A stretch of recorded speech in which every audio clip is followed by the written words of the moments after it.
Hello, I would like to talk to you about a human being's self value and what goes on with that self value. So, one thing about human beings is that we are all on a journey to discover our own self value.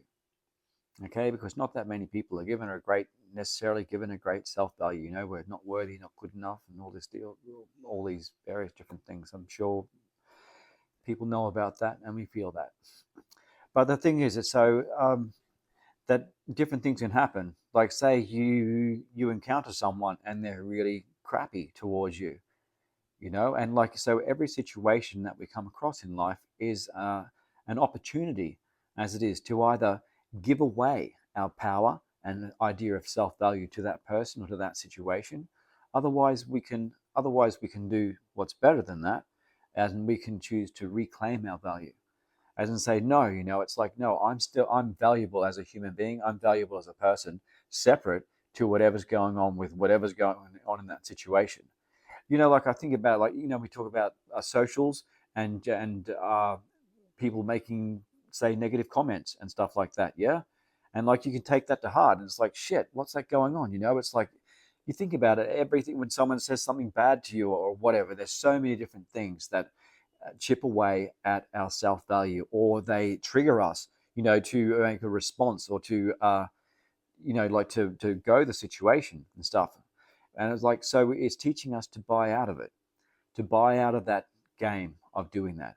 So it's like, so every single situation that happens is another opportunity to reclaim our value rather than give our value away to that situation. I find that very helpful. What we need to understand is, what I understand about people is, when I see someone, it's like when I encounter them, and you feel like shit because of whatever the hell that they've gone. I was going to say what the fuck, but whatever the hell they've gone on about.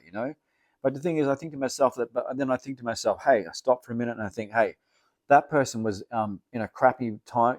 When you see someone in the traffic, and they do their like road rage and shit like that, that person was in a crappy mood beforehand. That person was in a crappy mood with you, and that person will be in a crappy mood afterwards. You know what I mean? So when you look at it like that, it's like, it's not even about you. Yeah. And you can choose to think, oh, no, that's just what that person's doing. Like, they're having a bad day, or like shit's going on with them. But it allows you to be able to create this space where you can say, no, hey, you can own that. Yeah. And once again, it's like every single time you're able to use that, it's like a muscle. You use it and it's like, okay, no, I'm reclaiming my value in this situation. Thank you very much. Like, share, and subscribe.